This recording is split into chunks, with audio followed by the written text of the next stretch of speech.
চলনতলি গ্রামের মেঠো পথটি আজ কাদায় ছ্যাঁতছ্যাঁত করছে। সকাল থেকেই ভারী মাত্রায় বৃষ্টি হয়েছে। সবেমাত্র বৃষ্টি থামতে না থামতেই চলতে শুরু করেছে গ্রামের গাড়ি ঘোড়া।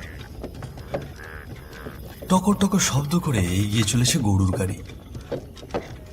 কেউ সাইকেল নিয়ে যাচ্ছেন তার গন্তব্যস্থলে। উত্তর দিকে রাস্তাটি ধরে 7 কিলোমিটার এগোলেই পাওয়া যাবে চুরুলিয়া গ্রাম। আর সেই গ্রাম থেকেই আজ এসেছিল কিছু লোক মেয়ে দেখতে। মেয়ে বেশ পছন্দ হয়েছে ছেলেপক্ষের।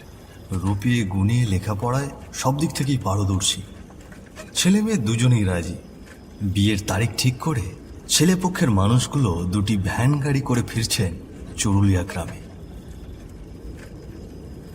চলো শুরু করি আজকের মর্মান্তিক একটি হাড় কাঁপানো ঘটনা, বৃষ্টির রাতের বরযাত্রী। 5 জন ছিল দুটি ভ্যানে। একটি ভ্যানে আছে হারান খুঁড়ো, চুরুলিয়া গ্রামের একজন গণ্যমান্য ব্যক্তি। ছেলের বাবা হরিপদ আর ছেলের মামা কেষ্ট। অপর ভ্যানে বসে আছেন ছেলের খুব কাছের বন্ধু বিমল, আর তার পাশে বসে আছেন ছেলে, অর্থাৎ যার জন্য পাত্রী দেখা হলো। নাম সুভাষ। দেখতে শুনতে খারাপ না, রেলে চাকরি করেন। বেতন আনুমানিক 18 থেকে 20,000 টাকা। পাকা কথা যেহেতু হয়েই গেছে, সেহেতু খুশি মনে সকলেই বাড়ি ফিরছেন। ও খুড়ো, ছেলের বউটারে কেমন লাগলো শুনি? কেন রে, ভালো লাগলে কি আমার সঙ্গে বিয়ে দিবি নাকি? হ্যাঁ, তাহলে দে, সুন্দর একখান বউ পামু।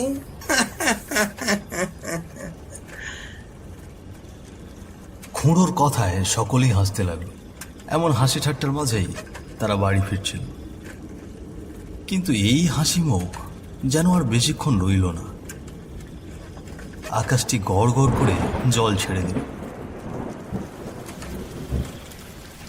এই ছেড়েছে গো, আবার যে বৃষ্টি নেমে এলো।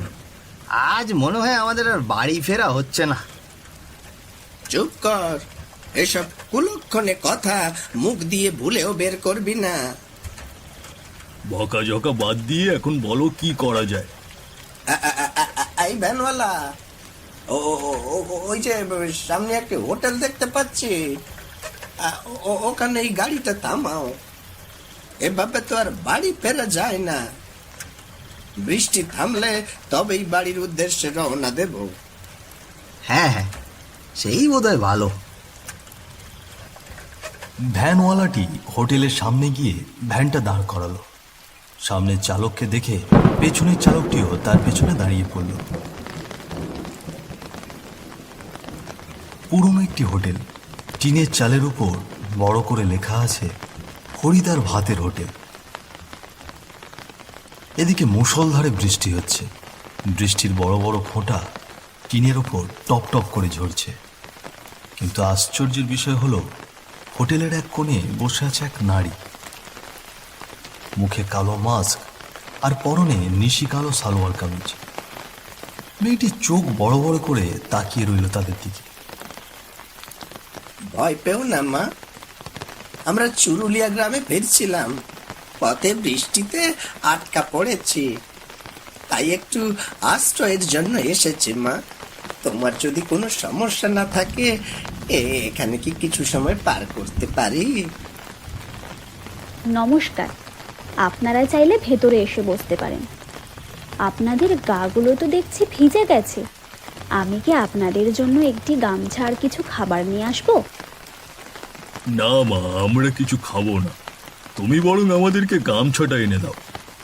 জি, আপনারা একটু বসুন, আমি আপনাদের জন্য গামছা নিয়ে আসছি। সময় তখন আনুমানিক সন্ধ্যে 7:30। সন্ধ্যের পরপর এই রাস্তায় তেমন কোনো লোকজন দেখতে পাওয়া যায় না। কেউ কেউ বসে আছেন হোটেলের ভেতর। এদিকে সুভাষ আর বিমল ঠাঁই দাঁড়িয়ে থেকে দেখছেন বাইরের বৃষ্টিগুলো।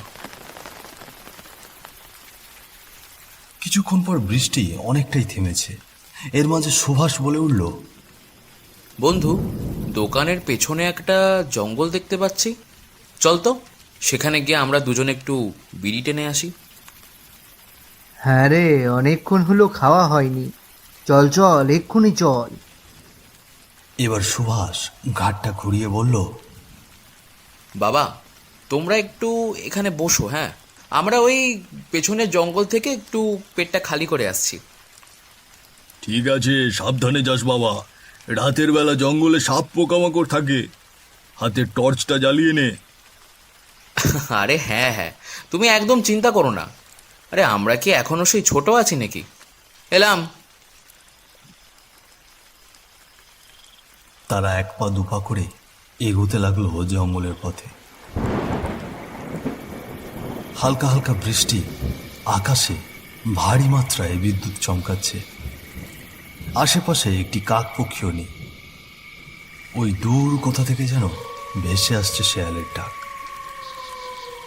কিন্তু তাদের মনে একটুও ভয় নেই। মেয়েটা কিন্তু বেশ সুন্দর ছিল রে, কি বলিস? হ্যাঁ, তা যা বলেছিস, সুন্দর ছিল বলেই তো বিয়ের জন্য রাজি হয়েছি। আরে না রে, তোর বউটার কথা বলছি না। তাহলে তাহলে তুই কার কথা বলছিস?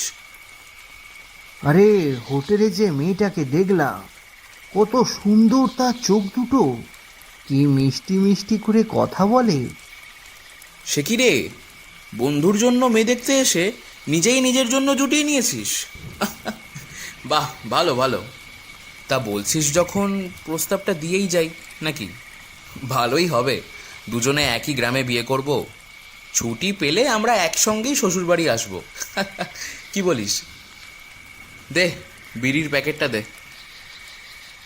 এই রে, এই হাঁটতে হাঁটতে তো অনেক দূরে চলে এলাম। আরে এই বিড়ির প্যাকেটটা দিবি তো।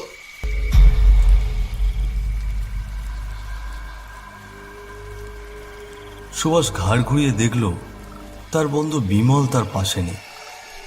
সুভাষ একভাবে দাঁড়িয়ে রইল। বিমল, আরে এই বিমল, এই মজা করিস না। আরে সকলে হোটেলে বসে আছে, মজা করিস না। বিড়িটা টেনে তাড়াতাড়ি যেতে হবে। এই বের হ বলছি, বিমল। সুভাষের কথায় বিমল কিছুতেই সাড়া দিল না। এরপর সুভাষ অনেকবার ডাকাডাকি করেছে, কিন্তু বিমলের কোনো আওয়াজ নেই। সুভাষের মনে খানিকটা ভয় পেতে শুরু করল। সে এদিক ওদিক ছোটাছুটি করে বিমলকে খোঁজাখুঁজি করতে লাগলো, কিন্তু না, বিমল কোথাও নেই। আরে এখানেই তো ছিল, কিন্তু গেল কোথায়? নিশ্চয়ই আমাকে ভয় দেখানোর জন্য হোটেলে চলে গেছে। দাঁড়া, আজ তোর মজা দেখাচ্ছি। এবার সুভাষ আবার হোটেলের উদ্দেশ্যে ফিরতে লাগলেন। তার মনে কেমন এক অদ্ভুত ভয় কাজ করছে। কিছুক্ষণ আগে দুজন ছিল, তাই তখন ভয়টা খুব একটা লাগেনি। এখন সে একা, তাই ভয়ের মাত্রাও দ্বিগুণ। সুভাষ জঙ্গলের পথ দিয়ে হোটেলে ফিরছিল। হঠাৎ করে তার টর্চের আলোটি পড়ল বিশাল একটি বটগাছের তলায়। সে ভালো করে লক্ষ্য করে দেখল সেখানে কেউ একজন অদ্ভুতভাবে পড়ে আছে। এত রাতে ওখানে কে পড়ে আছে? এই রকম পোশাক তো বিমল পরেছিল। সুভাষ সঙ্গে সঙ্গে বটগাছের তলায় গিয়ে দেখল সেখানে বিমল মেকে পড়ে আছে, কিন্তু তার চোখ দুটো শরীর থেকে বের করা, জিভটা সামনে বেরিয়ে এসেছে, গালে বেশ বড় কাটার দাগ, হাত পা যেন মোচড়ানো। দৃশ্যটি দেখার পর সুভাষ নিজেকে সামলে রাখতে পারল না। ভয়ে তার হাত পা কাঁপছে। কোনো কিছু না ভেবে অনেক জোরে সে দৌড়তে লাগলো। সে যেন দৌড়চ্ছে, কিন্তু কিছুতেই হোটেলের কাছে পৌঁছচ্ছে না। গল্প করতে করতে অনেক দূরে চলে এসেছিল নিজের অজান্তেই। একসময় হোটেলের সামনে গিয়ে শুয়ে পড়ল সুভাষ। তাকে দেখে ছুটে এলেন বাকি সকলে। সুভাষ, আরে ও সুভাষ, কি হয়েছে তোর? এমন হাঁপাচ্ছিস কেন? আর বিমল বিমল কোথায় গেল? বাবা, বিমল, বিমলের লাশ পড়ে আছে ওই জঙ্গলে। লাশ? লাশ আসবে কোথা থেকে? তোমরা যাও না, একবার দেখে আসো ওই জঙ্গলে গিয়ে। এই চলো তো গিয়ে দেখে আসি হয়েছেটা কি। এসো এসো সবাই আমার সঙ্গে এসো। আর সুভাষ, ওকে কি এখানে রেখে যাব? আপনারা চিন্তা করবেন না কাকাবাবু, আমি ওনার পাশে আছি, আমি ওনার মাথায় জল ঢালছি। আপনারা যান, আপনারা গিয়ে দেখে আসুন। হ্যাঁ, চলো চলো চলো, সকলে চলো। সকলে লাঠি সোটা নিয়ে বেরিয়ে পড়লেন জঙ্গলের উদ্দেশ্যে। সবার মনে যেন এক অদ্ভুত ভয়, কেউ জানে না সামনে কি হতে চলেছে।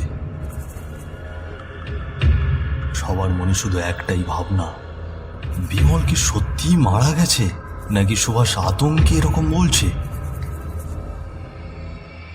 কারো মুখে কোনো কথা নেই, সবাই এক মনে চলেছে সামনের দিকে। এদিকে শিয়ালগুলো হুক্কা উহা করে ডাকছে চারিদিক থেকে। আবার শুরু হলো বৃষ্টি। ভয়টা যেন আরো দ্বিগুণ মাত্রায় ছড়িয়ে পড়ল সকলের মনে।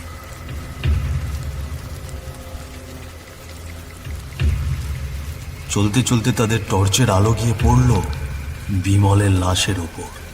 এই বৃষ্টির মধ্যেও সকলে ঘামতে শুরু করলো। সকলের হাত পা যেন অজান্তেই শিহরিত হয়ে উঠল। কারো কোনো শব্দ নেই, কারো মুখে কোনো কথা নেই। জল জল করে সবাই এক দৃষ্টিতে তাকিয়ে রইল বিমলের লাশের দিকে। এমন সময় এক অদ্ভুত শব্দ ভেসে এলো তাদের কানে।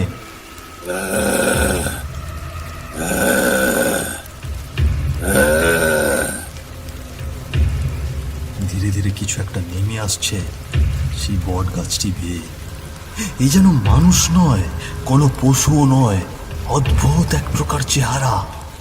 মাথা নিচে রেখে পা ভাঁজ করে ধীরে ধীরে নেমে আসছে মাটিতে। জীবগুলো সামনে বেরিয়ে এসেছে। অদ্ভুত একটি চেহারা, যার কোনো বিশ্লেষণ নেই। তোরা এসেছিস, তোদের জন্যই অপেক্ষা করছি। তোরা কি চাস না প্রাণে বেঁচে ফিরতে? আরে ও কুড়ো, দেখছো কি? জলদি পালাও, এ মানুষ নয় গো, ভয়ঙ্কর এক আত্মা। ভুলেও পালানোর চেষ্টা করিস না, আমার হাত থেকে বেঁচে ফিরতে পারবি না। শোন, আজ তোদেরকে একটি গল্প শোনাবো, শোন তোরা।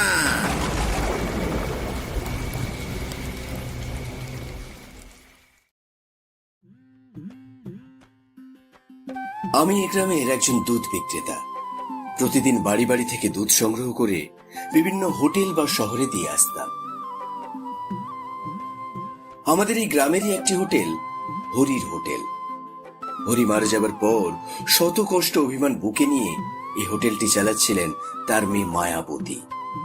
তার রূপ এবং গুণে মানুষ তাকে মায়াবতী নামে ডাকত।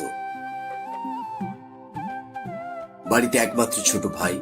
মায়াবতীর একটি স্বপ্ন, তার ছোট ভাইকে বড় করে মানুষের মতো মানুষ বানাবে, উচ্চশিক্ষায় শিক্ষিত করবে।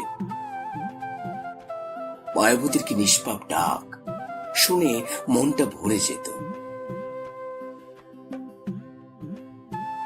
রামুদা, তুমি না প্রতিদিন সন্ধ্যে 6টা নাগাদ বাড়ি আসো, আজ এত দেরি করলে যে? আর বলিস না রে বোন, শহর থেকে এলুম, আর কুটুম বাড়ি হোটেলের মালিক 3 দিন থেকে আমায় ঘোরাচ্ছে। দুধের টাকা পাবো, দিচ্ছেই না। তিনি হোটেলে ছিলেন না, তারা সেই বসে থেকে থেকে আমার দেরি হয়ে গেল। একেবারে চিন্তা করো না রামুদা, সেও হয়তো কোনো বিপদের মধ্যে আছে। সবকিছু ভগবানের উপর ছেড়ে দাও। উপরে ভগবান আছেন, সব কিছু দেখছেন। ভগবান যা করে মঙ্গলের জন্যই করে। সারাদিন মনে হয় কিছু খাওনি। বসো রামুদা, তোমাকে একটু ভাত দিই, খেয়ে যাও। না রে বোন, নিশ্চয়ই তোর বৌদি বাসায় বসে আমার জন্য অপেক্ষা করছে। তাড়াতাড়ি ফিরতে হবে রে বোন, অন্য একদিন তোর হোটেলে এসে পেট পুরে খেয়ে যাব। দাদার কাছ থেকে কিন্তু টাকা বেশি নিতে হবে বলে দিলুম। টাকা দিতে হবে না দাদা, আমার ছোট্ট ভাইটার জন্য একটুখানি আশীর্বাদ করে দিও। ভগবান তোর ভালো করুক। আসি রে বোন, ভগবান চাইলে আবার দেখা হবে।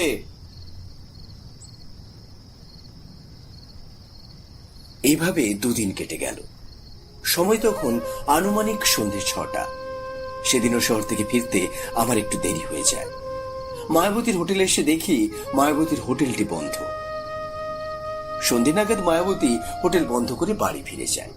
তাই আমি আর তেমন কিছু না ভেবে আমার বাড়ির পথে রওনা দিলাম। পথের মাঝে আমি দূর থেকে লক্ষ্য করে দেখছি দুজন ছেলে একটি মেয়েকে টেনে হিচড়ে জঙ্গলের দিকে নিয়ে যাচ্ছে। আমি আর নিজেকে সামলে রাখতে পারলাম না। কাছে গিয়ে দেখি মেয়েটি আর অন্য কেউ নয়, আমাদের গ্রামের লক্ষ্মী মেয়ে মায়াবতী। তার গলায় ছিল গামছা পেঁচানো। মায়ের কাছে বসে আমি তাকে অনেক ডাকাডাকি করেছি, কিন্তু সে আমার ডাকে সাড়া দিল না। তার নাকে হাত দিয়ে দেখলাম নিঃশ্বাস নেই। ততক্ষণে চলে গেছে মেয়েটি আমাদের ছেড়ে।